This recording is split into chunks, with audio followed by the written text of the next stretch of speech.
કાવ્ય 20 વાવી ઉજાગરો. મંગળ રાવળ સ્નેહાતુરનો જન્મ મહેસાણા જિલ્લાના અંબાલા ગામે થયો છે. તેમની માતાનું નામ ખેમીબહેન અને પિતાનું નામ સોમાભાઈ છે. વર્ષો સુધી માધ્યમિક શાળામાં શિક્ષક તરીકે સેવાઓ આપીને અત્યારે નિવૃત્ત જીવન ગાળે છે.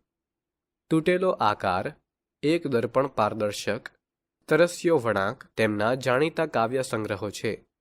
તેમણે નવલકથા, લઘુ નવલ અને નવલિકા ક્ષેત્રે પણ નોંધપાત્ર પ્રદાન કર્યું છે.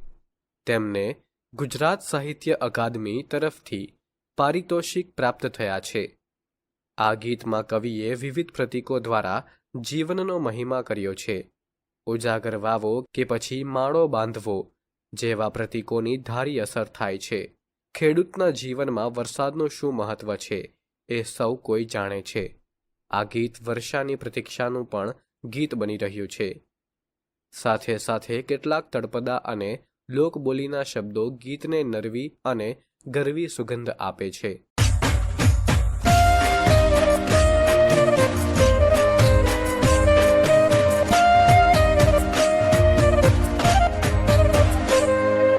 અંધારી સાંજનો વાવી ઉજાગરો, બાર બાર ગાઉં મેં બાંધ્યો છે માળો.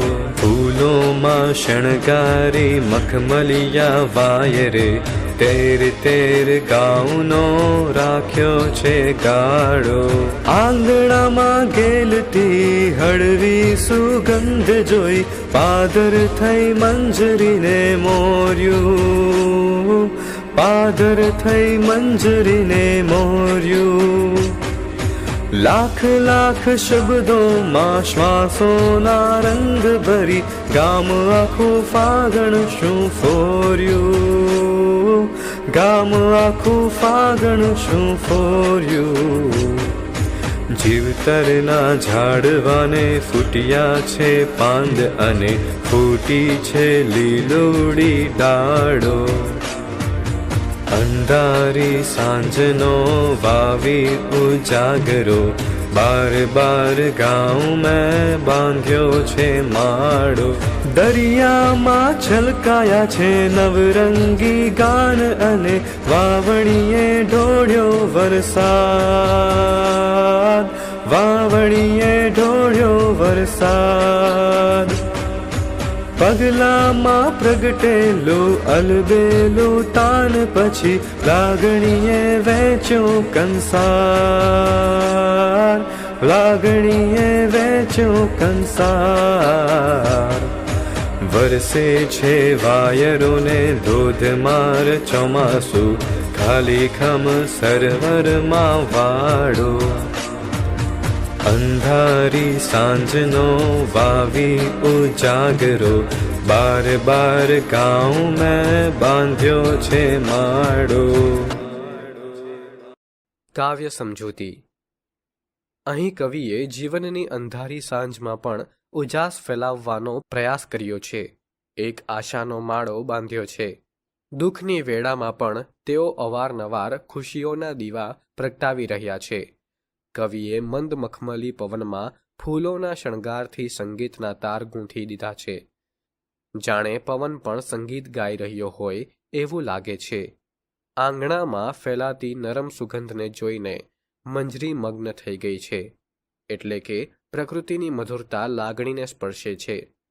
કવિએ લખેલા લાખો શબ્દો શ્વાસ જેવી જીવન શક્તિથી ભરેલા છે.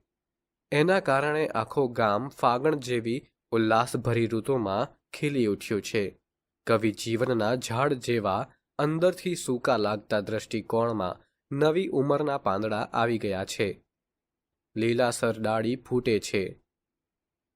એ માનસિક પુનર્જન્મ, નવી આશા દર્શાવે છે. દરિયાની જેમ લાગણીઓ છલકાઈ રહી છે અને તેમાં નવરંગી ગીતો વહે છે. વાવણી પછી લાગણીઓના વરસાદ જેવી ધાર વરસી રહી છે. કવિના પગલાઓમાંથી અલબેલા સંગીતના તારો જન્મે છે, જે પછી લાગણીઓનું વિતરણ થાય છે. જેમ કે કંસાર વહેંચવા જેવી અનુભૂતિ આપે છે. વાયરો એટલે કે પવન સાથે હવે ચોમાસાનો ધોધમાર વરસાદ વરસી રહ્યો છે. પણ જીવનના ખાલી સરોવરમાં એટલે કે શરીર અથવા આત્મા હવે ભાવનાઓ ભરાઈ રહી છે. આ પુનરાવૃત્તિ પૂર્વ પંક્તિથી ફરી કહે છે કે કવિ અંધકારમાં પણ પ્રકાશ, સંગીત, આશા અને સુંદરતાનો માળો બાંધવા માટે સતત પ્રયત્નશીલ છે. સારાંશ: આ કાવ્યમાં કવિ અંધારી સાંજમાં જીવનના પ્રકાશ અને ખુશીની રચના કરે છે. તેઓ ઉજાળાના માળા બાંધે છે, જે આશા અને આનંદના પ્રતીક છે. ફૂલોની સુગંધ, મખમલી વાયરો અને મંજરીના પધારવાની વાત કરી, જેમાં પ્રેમ અને શૃંગારની ભાવના વ્યક્ત થાય છે.